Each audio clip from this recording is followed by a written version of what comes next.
돈 되는 뉴스 시작하겠습니다. 오늘 2월 15일이고요. 매일경제신문에는 어떤 기사들이 실렸는지 저희가 함께 체크하면서 투자의 이 안목도 함께 넓혀보도록 하겠습니다. 헤드라인으로 먼저 만나보시죠. 첫 번째 기사입니다. 대만 반도체 위탁 생산 기업인 TSMC가 챗 GTP에 들어가는 프로세서 수요 증가로 매출도 함께 증가했다고 합니다. 이 영향으로 1월 한 달 동안에만 1분기 가이던스의 40%를 달성했습니다. 두 번째 기사입니다. 국제해사기구가 탄소 배출을 제로로 만들기 위해 올해 관련 규제를 더 강화할 것이라는 전망입니다. 이에 따라 해운업계는 비상이 걸릴 것으로 보입니다. 다음 기사입니다. 미국 포드가 중국 배터리 업체인 CATL과 배터리 합작 공장을 설립합니다. 중국 배터리 업체가 미국에 진출하는 것은 처음으로 그동안 미국 시장을 선점했던 한국 기업들이 중국을 상대해야 하는 과제를 떠안게 됐습니다. 마지막 기사입니다. 그동안 배당에 있어서 미온적이었던 현대차 그룹이 이번에 깜짝 배당을 내놨습니다. 호실적 덕에 배당도 확대됐다는 분석인데요. 다만 부진한 실적을 기록한 기업들은 배당을 대폭 줄이게 되었습니다. 네, 이렇게 해서 헤드라인을 통해 4개의 기사 살펴봤는데요. 오늘도 2개 꼽아보죠. 어떤 걸까요?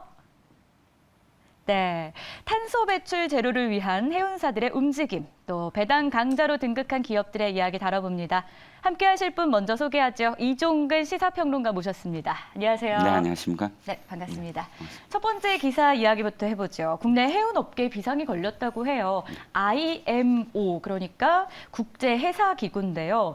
이 탄소 배출을 제로로 만든다는 건 정말 좋은 거잖아요. 그렇긴 하죠.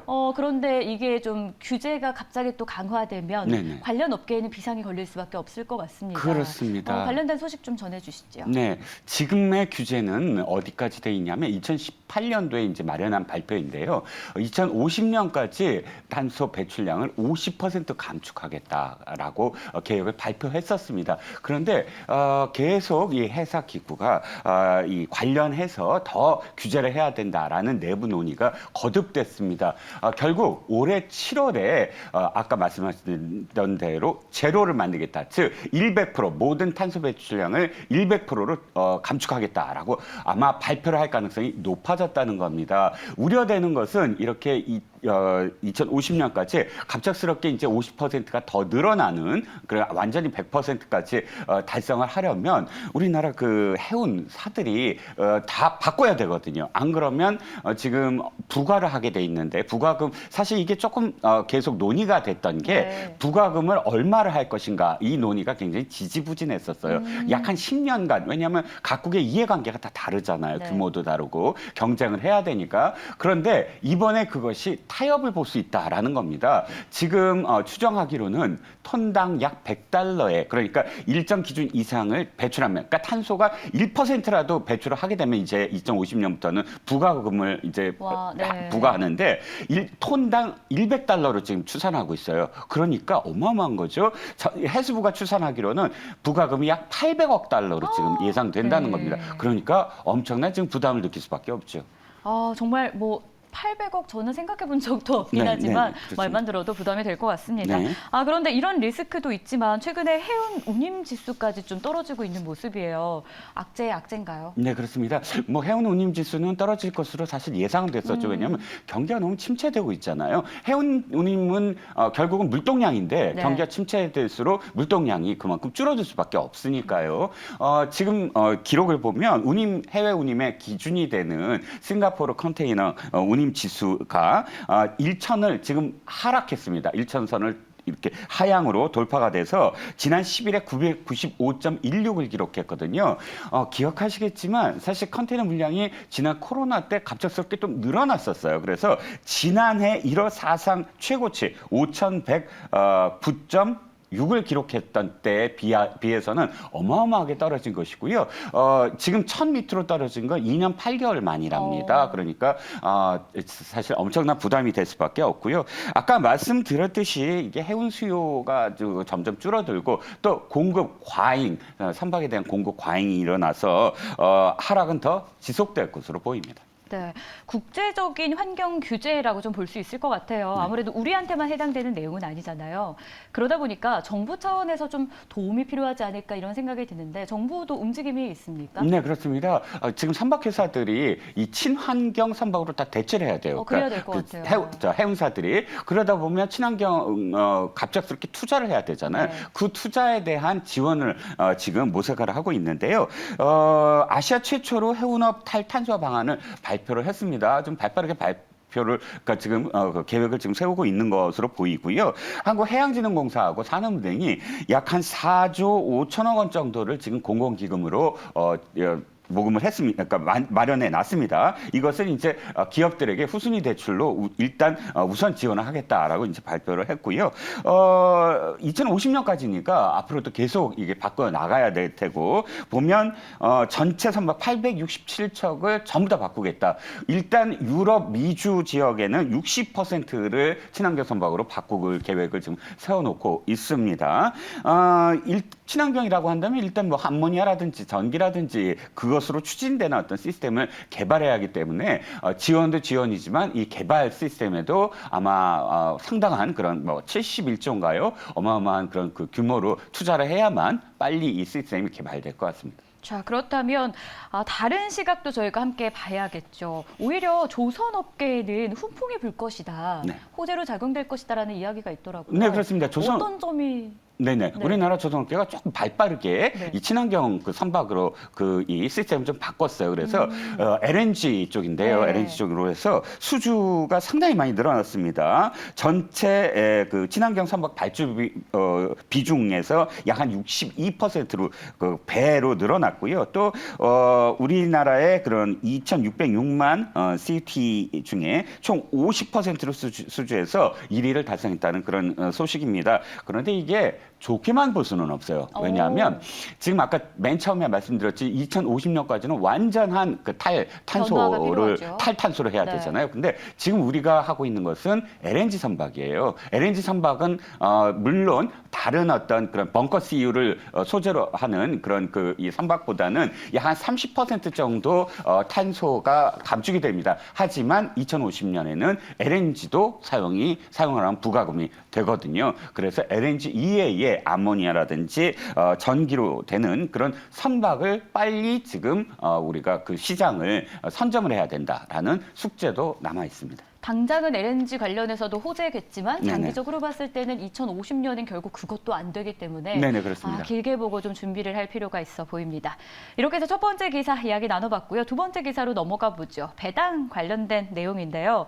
현대차 그룹이 배당에 있어서는 사실 그동안 좀 미온적이었다라는 걸 많은 분들이 알고 계실 것 같아요. 그런데 이번에 깜짝 배당을 발표를 했습니다. 그 배경이 무엇인지부터 체크해 볼까요? 네, 배당할 수밖에 없죠. 왜냐하면 사상 최대 영업이익. 실적이 잘 나왔으니까. 그럼요. 사상 최대 매출액이죠.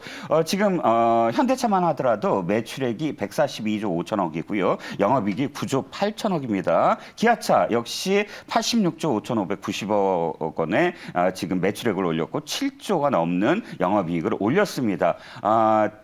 이유를 보면 되게 이제 전기차라든지 뭐 제네시스 라인업으로 고부가가치 차량들이 그 이 전체적인 어떤 실적을 이끄는 배경이 됐다고 볼 수가 있고요.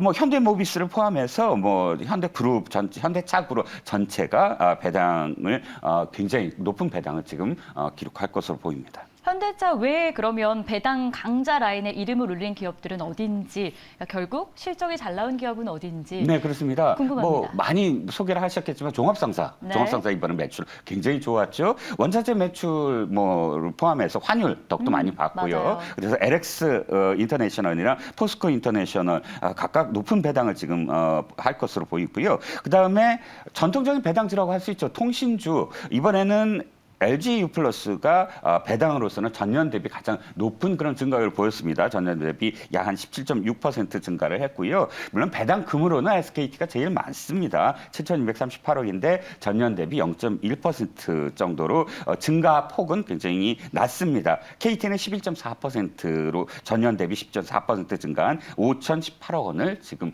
배당합니다. 자, 그러면은 반대 이야기도 당연히 할 수밖에 없을 것 같습니다. 배당을 줄인 기업들도 분명히 있지 않겠습니까? 네, 그렇죠. 이 기업들은 실적이 부진했다라고 좀 연관이 지어지는데, 그렇습니다. 근데 이 가운데서도 참 안타까운 게 네네. 그동안 주주환원 정책, 뭐 배당 정책을 좀 적극적으로 내놨던 기업들도 그 안에 있지 않겠습니까? 그렇죠. 그래서 이번에 좀 배당을 줄였다라는 네. 소식이 좀 슬픈 그렇죠. 그런 소식이 될 것 같은데 네네. 어떤 기업들이 있는지 한번 체크해 볼까요? 제가 이 코너에서도 LG 생활건강 말씀 좀 드렸던 것 LG 같아요. 생활이요? 예. 네, 중국 이야기하면서 네. 중국이 이제 또 봉쇄를 했고 또 맞아요. 리오프닝을 한다고 하더라도 이제 우리의 어떤 그 면세점이라든지 혹은 생활용품을 판매하는 그런 회사들이 타격을 받을 수밖에 없는데 LG 생활건강입니다. 배당이 자그마치 66.6%나 감소를 했어요. 그래서 배당 축소에 지금 굉장히 큰 기록을 남겼고요. LG 생활건강만이 아니라 석유화학 업종도 좀 이번에 업황이 좀 부진하지요. 네. 그래서 롯데케미컬이 이제 배당금이 58.2% 정도 줄었고요. 이외에 사실 증시가 좀 침체됐잖아요. 그래서 증시 침체와 관련된 증권주들, 뭐 삼성증권이라든지 이런 증시의 여파가 또 축소의 어떤 원인이 되기도 했습니다. 자, 그렇다면 이 등 순위에도 배당 순위에도 변동이 좀 있을 것 같은데 어떻게 좀 치고 올라온 기업이 있는지 아니면 예상치 못하게 좀 떨어진 기업이 있는지 한번 네. 이걸 나열해 볼까요? 대통령도 왜 금융 관련해서 너무 높은 어떤 지금 이익을 네. 취하고 있다라고 이제 지적을 했는데 확실히 어마어마한 지금 이익을 얻었죠. 예대 마진이라든지 금리가 높아서 그런 거죠. 금리 차이로 네. 금융지주 얘기입니다. 네. 금융지주사들 고금리에 힘입어서 뭐 역대급이죠. 역대급 이익을 올렸고요. 그래서 배당도 상당히 지금 높습니다. KB금융 뭐 1조 1,494억 원, 그다음에 신한지주 1조 원이 넘고요. 하나금융이 거의 1조 원에 육박하는 그런 순위로 치고 올라왔습니다.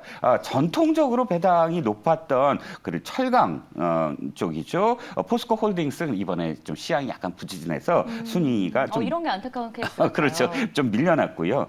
그다음에 뭐 부동의 1위는 역시 삼성전자입니다. 배당 금만으로 봤을 때도 9조 8,94억 원인데 SK 하이닉스가 두 단계가 좀 하락한 게 눈에 보입니다. 네. 자, 이렇게 해서 저희가 오늘도 두 개의 기사를 좀 이야기 나눠봤는데요. 투자의 식견을 넓히시는 데 도움이 되셨길 바라겠습니다. 지금까지 이종근 시사평론가 함께했습니다. 고맙습니다. 네, 감사합니다.